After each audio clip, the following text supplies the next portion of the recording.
Natalie Sideserf here of Sideserf Cake Studio, and I'm going to show you how I made a ZX 2K Boost cake. So let's get started. Here I made a custom cake board in the same shape as the sole of the real sneaker. You can see that the cake board curves up slightly at the heel and the toe. So the sole of this shoe is the first thing I'm going to work on. I'm sprinkling some cornstarch on a mat. So this cornstarch helps me keep everything from sticking to pretty much everything. Like all of my cakes, I'm covering this one in modeling chocolate, and modeling chocolate has a tendency to get very, very sticky. I'm rolling out black modeling chocolate that I will use to cover the cake board. So once it's rolled out, I spray a few spritzes of water onto the chocolate. Then I place the cake board on top and I trim away the excess chocolate. Then I flip the cake board over, and using a smoother, I smooth out the top. Not only because I want it to look smooth, but because I want to make sure that that chocolate is sealed to that cake board. Then I flip the cake board back over and I trim away the excess modeling chocolate. Next, I sculpt the edges of the sole to create grooves in the tread of the shoe. So every ½ inch or so, I make a new dent until the entire outside edge of the chocolate sole has this pattern in the tread. Speaking of tread, I learned something new while working on this cake. I learned that I've been using the word tread wrong my whole life. I thought that tread meant the pattern on the bottom of shoes, but tread is actually the rubber, and those grooves are called the tread pattern. So if you think about it, you can have completely smooth tread with no pattern. It's on some race car tires and some shoes. Anyway, now that the tread pattern is sculpted, I'm going to set the sole aside to firm up and get back to room temperature. So while I wait, I'm going to prep the cake layers. I cut out a stencil out of parchment paper that is in the shape of the sole of the shoe, and I'm using this to cut out 3 sole-shaped cake layers. A little side note, the easiest way to carve cake is while it's chilled. That way you get these really nice clean cuts, and the cake doesn't crumble as much as it would at room temperature. I'm spreading some blueberry buttercream directly on the cake board, followed by a layer of lemon cake. Then another layer of buttercream, and another layer of cake, and another layer of buttercream, and another layer of cake, until this cake is stacked 3 layers high. Now it's time to carve the cake in the shape of the sneaker. Starting with the toe, shaving off just like a little bit of cake at a time with a serrated knife. I have the brand new, extremely clean, real sneaker nearby so that I can try my best to replicate that exact shape. Once the toe is to my liking, I round out the heel and I shape that a bit. I want to create the illusion that the sneaker is hollow. So to do that, I just cut a hole a couple inches deep in the top, and that'll do the trick. I'm gonna trick ya. It's not really hollow. Now that the cake is carved, I cover the entire thing in a thin layer of buttercream. I'm using white buttercream for this crumb coat because, to be honest, that blue buttercream is super messy. And these cakes are white. So I'm trying my best to stay as clean as possible so I don't have to go and try to clean up some blue smudges later. Keeping it clean is really hard for me. I'm a messy woman. And now it's time to cover the cake in modeling chocolate. There is a very subtle round texture on the sole of the real sneaker. So to create this effect, I just wrap a straw in plastic wrap and then I press lightly onto the chocolate. That plastic wrap helps to soften those marks because I don't want them to be too distinct. They need to be very subtle. I busted out the airbrush for this cake because there is this really nice gradient on the side of the sneaker that goes from pink to blue. I started with pink because it's the lighter of the 2 colors, and I typically start with the lighter color when I airbrush. I made sure to airbrush the soles of the shoe cake before covering the rest of the cake, because if I get color on the uncovered cake, it really doesn't matter. It's just gonna get covered in white modeling chocolate soon enough. The only cleaning of color that I had to do was with water and a paintbrush on a few of the black areas of the sole, but because it's black, it's really easy to clean. So I think I did it the best way you can. The airbrushing is done, so let's cover the rest of this sneaker in off-white modeling chocolate. This shoe is going to be built up in layers of modeling chocolate, so I'm rolling out the modeling chocolate pretty darn thin so it doesn't bulk the cake up too much and start to make the shoe look like it's maybe too wide or too puffy.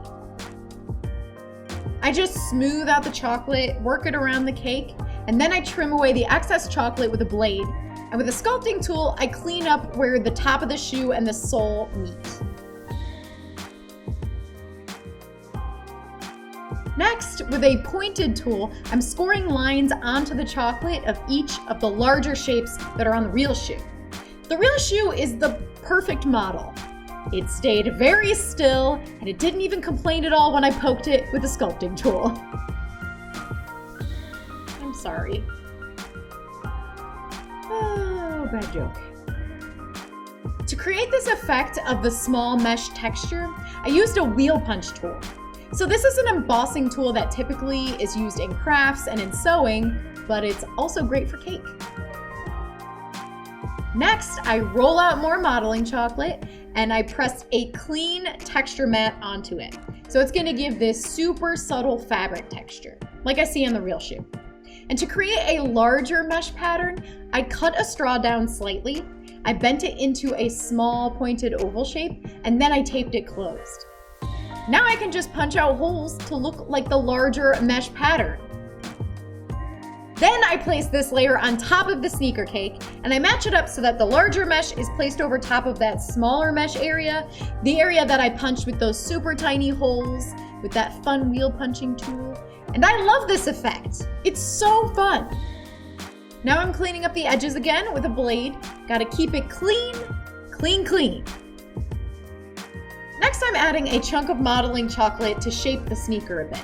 And then I cover the remaining cake in a thin layer of modeling chocolate to make it look more finished. It's about time I give the heel of this shoe a little love, or a lot of love. This sneaker is made up of many different pieces and layers, which sounds complicated, but it actually makes my life a lot easier because then I can trim the chocolate away where there's actual seams in the real sneaker. It's great. It's like I'm building a real Adidas shoe. Now that the cake is covered front and back, I start working on more of the details. So I'm adding marks with the sculpting tools, the straws, and that little wheel punch tool that I love so much.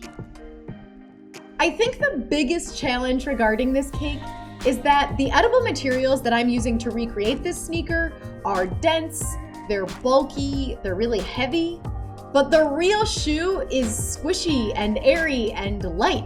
So basically, it's the exact opposite of everything that I use to make a sculpted cake. That means I have to try my best to sculpt this cake in a way that reads as light and airy, even if the materials I'm using aren't. This is quite the challenge, but when it comes to cake, I'm always up for a challenge. Bring it on. Let's add some more color to this delicious footwear.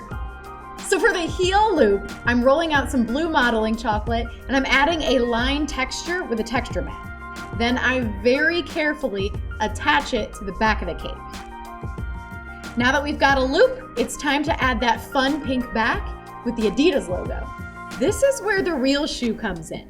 So I want to make sure that I get this logo just right. So I'm using a food-safe silicone mold to recreate it.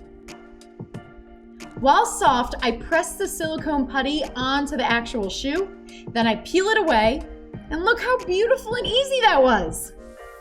Next, I roll out pink modeling chocolate, and I brush cornstarch directly onto the mold and onto the chocolate. And then all I have to do is press that mold onto the pink chocolate, peel it away, and I have the perfect edible logo. The last thing I do is I clean up the edges a bit with a blade and I shape it, and then it's ready to be placed on the cake. I really want my pink to pop like the pink on the real shoe, so to brighten it up a bit, I hand painted bright pink onto the chocolate. I find that kneading color directly into the chocolate is a great start, but to get that super vibrant color, painting a thin layer of color on the outside is the way to go. Now I'm adding a clean layer of white chocolate on the heel that just slightly overlaps the pink, and then comes the final layer of blue to that squishy heel of the shoe. Okay. For the signature line that comes on the side of the Adidas shoes, I rolled out an extremely thin layer of modeling chocolate and I placed the strips on evenly. I did the same for the last layer of the shapes on the sneaker too. You know, making this cake is really fun. It's like I'm building a real Adidas sneaker. Only instead of like nylon and cotton and leather, I'm using chocolate and buttercream and cake. Now it's time to hand paint. And it's funny because painting details with regular old white is absolutely my favorite part about this cake. So on the real shoe, you can see that the mesh material has an off-white color and the other material is more of a bright white. So modeling chocolate can be made white, but it's never truly a very bright white. It always has a slight off-white color. So I decided to paint the bright white areas with white powdered food color diluted with clear extract. The extract evaporates quickly because it's mostly alcohol, and it leaves behind that super nice, pretty, smooth, beautiful matte white color that looks just like the real shoe. I love it. You can really see the two white tones, and that subtle difference in color makes this cake for me. It's so pretty. The only other painting that's left is the Adidas logo that's in white on the sole of the shoe and a tiny black Adidas logo on the tongue. Let's lace these sneakers. So using an extruder, I extruded modeling chocolate to the size and length of the real shoelace. And then I also extruded some thin pink chocolate for the loops. To start, I'm placing the chocolate laces on the bottom of the shoe, and then I'm adding that pink loop accent. Then I place the laces onto the cake, and I add pink loops at every turn. This is my second favorite part of this cake.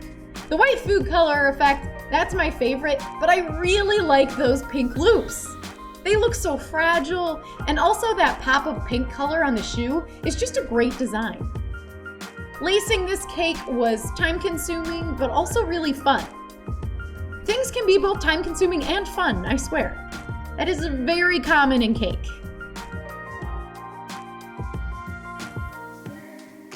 And there you have it, an Adidas shoe cake. And now, let's cut the cake.